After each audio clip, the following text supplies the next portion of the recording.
ಪ್ರಭು ಯೇಸುವಿನಲ್ಲಿ ಅನುಗ್ರಹಿತರಾದ ಪ್ರಿಯರೇ, daily blessing ಅಲ್ಲಿ ದೇವರ ವಾಕ್ಯ ಆಲಿಸುವ, ವಿವಿಧ ಸ್ಥಳಗಳಲ್ಲಿ ಕುಳಿತು ಭಾಗವಹಿಸುವ ನಿಮ್ಮೆಲ್ಲರನ್ನು ನೆನೆಸಿ ಪ್ರಾರ್ಥಿಸುತ್ತೇನೆ. ಒಂದೊಂದು ದಿನ ಆಲಿಸುವ ವಾಕ್ಯಗಳು ನಮ್ಮನ್ನು ಸಂರಕ್ಷಿಸುತ್ತಿದೆ, ನಮ್ಮ ಮನಸ್ಸಿಗೆ ಧೈರ್ಯ, ನಿರೀಕ್ಷೆ ನೀಡುತ್ತಿದೆ. ನನ್ನ ಕಾರ್ಯಗಳಲ್ಲಿ ದೇವರ ಸ್ಪರ್ಶ, ಅವರ ಅನುಭವಿಸಲು ಸಾಧ್ಯವಾಯಿತು. ಎಷ್ಟೆಷ್ಟು ಅಪಘಾತ, ದುರ್ಮರಣಗಳಿಂದ ತಪ್ಪಿಸಿದ ಅನುಭವಗಳು ನನಗಾಗಿದೆ. ದೇವರು ದಾರಿ ತೋರಿಸಿದ, ದೇವರು ಸಂರಕ್ಷಿಸಿದ ಅನುಭವ ನನಗಾಗಿದೆ ಎಂದು ಸಾಕ್ಷಿ ಹೇಳುವವರು ಅನೇಕರಿದ್ದಾರೆ. ಪ್ರಿಯರೇ, ನಿರೀಕ್ಷೆಯಿಂದ ನಾವು ದೇವರ ವಾಕ್ಯವನ್ನು ಆಲಿಸುವಾಗ ನಿನ್ನೆ ಆಲಿಸಿದ ವಾಕ್ಯದ ಭಾಗವನ್ನು ಮೆಲುಕು ಹಾಕೋಣ. ನಡಲು ಒಂದು ಕಾಲ, ಕೀಳಲು ಒಂದು ಕಾಲ. ದೇವರಾತ್ಮರಿಂದ, ಪ್ರಾರ್ಥನೆಯಿಂದ ಕೆಲವು ಅನುಗ್ರಹಗಳು, ಒಳಿತುಗಳು ಆಗಿದೆ. ನಾಳೆಗಳಲ್ಲಿ ಅನುಭವವಾಗಿ ನಮಗೆ ಮಾರ್ಪಡುವುದು. ಹಲ್ಲೆಲೂಯಾ. ಅದನ್ನು ನಾವು ನಿನ್ನೆ ದೇವರ ವಾಕ್ಯದಲ್ಲಿ ಆಲಿಸಿದ್ದೆವು, ಅದನ್ನು ಮರೆಯದೇ ಇರೋಣ ಪ್ರಿಯರೇ. ದೇವರ ಶಕ್ತವಾದ ಸಹಾಯ ಒಂದೊಂದು ವ್ಯಕ್ತಿಗೂ, ಒಂದೊಂದು ಕುಟುಂಬಕ್ಕೂ ಶಕ್ತವಾಗಿ ಲಭಿಸಲು ಪವಿತ್ರಾತ್ಮರು ಸಹಾಯ ಮಾಡುತ್ತಾರೆ. ಇಂದು ಆಲಿಸುವ ವಾಕ್ಯ ವಿಮೋಚನಾ ಕಾಂಡ 12ನೇ ಅಧ್ಯಾಯ 13ನೇ ವಾಕ್ಯ.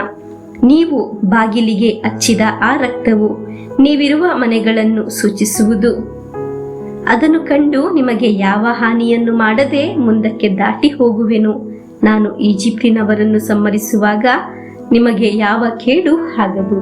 ಪ್ರಿಯರೇ, ನೀವು ದೇವರ ಅನುಗ್ರಹವ ಆಶ್ರಯದಲ್ಲಿ ಆಗಿದ್ದೀರಾ ಎಂಬ ಗುರುತಾಗಿದೆ ನೀವು ಪ್ರತಿನಿತ್ಯ ದೇವರ ವಾಕ್ಯವನ್ನು ಆಲಿಸುವುದು.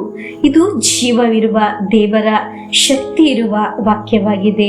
ನನ್ನ ಮೇಲೆ, ನನ್ನ ಬಿಸ್ನೆಸ್ನ ಮೇಲೆ, ನನ್ನ ಕೆಲಸ ಕಾರ್ಯದ ಮೇಲೆ, ನನ್ನ ತಲೆಮಾರಿನ ಮೇಲೆ, ನನ್ನ ಆರೋಗ್ಯದ ಮೇಲೆ, ನನ್ನ ಆಯಸ್ಸಿನ ಮೇಲೆ, ನನ್ನ ಮನೆಯ ಮೇಲೆ ಇರುವ ಅನುಗ್ರಹದ ಗುರುತಾಗಿದೆ. ದೇವರ ವಾಕ್ಯ ಶಕ್ತಿ ಇರುವ ಗುರುತು ಪ್ರಿಯರೇ. ದೇವರ ವಾಕ್ಯವನ್ನು ವಿಶ್ವಾಸದಿಂದ ಆಲಿಸುವಾಗ ನಮ್ಮ ಸುತ್ತ ದೇವರು ಉಂಟು ಮಾಡುವ ಸಂರಕ್ಷಣೆ, ಸಲಹುವಿಕೆ ಇದೆ. ಅದರ ಬಗ್ಗೆ ಅನೇಕರಿಗೆ ಅನುಭವವೂ ಸಹ ಇದೆ. ಸರಪಳಿಯಲ್ಲಿ ಕಟ್ಟಿ ಹಾಕಿದ ಬಂಧನವಾದರೂ ಅದು ನೂಲಿನ ತರ ಒಡೆದು ಹೋಗುತ್ತದೆ. ಹಲ್ಲೆಲೂಯಾ. ನೂಲು ಒಡೆಯುವ ರೀತಿ ದೇವರ ವಾಕ್ಯಕ್ಕೆ ಸಂಬಂಧಪಟ್ಟ ಎಲ್ಲ ಅಡೆತಡೆಗಳು ಬಿಡುಗಡೆಯಾಗುತ್ತದೆ. ಆಮೆನ್.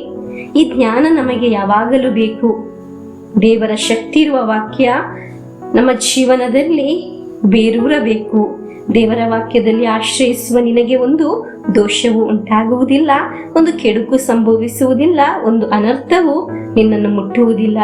ಸರ್ವಶಕ್ತನ ನೆರಳಿನಲ್ಲಿ ನಾವು ಭಾಗ್ಯವಂತರಾಗಿದ್ದೇವೆ. ಅವರ ನೆರಳಿನಲ್ಲಿ ಜೀವಿಸುವವರು ಆಗಿದ್ದೇವೆ. ಹಲ್ಲೆಲೂಯಾ. ನಮ್ಮ ಎಡಬಲದಲ್ಲಿ ಅನೇಕ ದುರಂತಗಳು ಬಂದರೂ ನಮಗೆ ಯಾವುದೂ ಹಾನಿಗೊಳಿಸುವುದಿಲ್ಲ. ದೇವರಲ್ಲಿ ಆಶ್ರಯಿಸುವವರು ನಾವಾಗಿದ್ದೇವೆ. ದೇವರು ನಮ್ಮನ್ನು ಅಪ್ಪಿಕೊಳ್ಳುತ್ತಾರೆ. ಆಮೆನ್. ನನ್ನ ಮೇಲೆ, ನನ್ನ ಕುಟುಂಬದ ಮೇಲೆ ದೇವರಿಗೆ ಕರುಣೆ ಇದೆ. ನಮ್ಮ ಪ್ರಭು ಯೇಸು ಕ್ರಿಸ್ತರ ವರಪ್ರಸಾದವು, ದೇವರ ಪ್ರೀತಿಯು, ಪವಿತ್ರಾತ್ಮರ ಅನ್ಯೋನ್ಯತೆಯು ನಿಮ್ಮೊಡನ ಇರಲಿ. ರೋಗದಿಂದ, ಅಪಘಾತದಿಂದ, ವಂಚನೆಯಿಂದ, ನಿರಾಶೆಯಿಂದ ಸ್ವರ್ಗದ ದೇವರು ನಿಮ್ಮನ್ನು ಅದ್ಭುತವಾಗಿ ಸಂರಕ್ಷಿಸಲಿ. ದೀರ್ಘಾಯುಸ್ಸು, ಆರೋಗ್ಯ, ಸಮಾಧಾನ, ಸಂತೋಷ ಉಂಟಾಗಲಿ. ಪಿತನ, ಸುತನ, ಪವಿತ್ರಾತ್ಮರ ನಾಮದಲ್ಲಿ ಆಮೆನ್.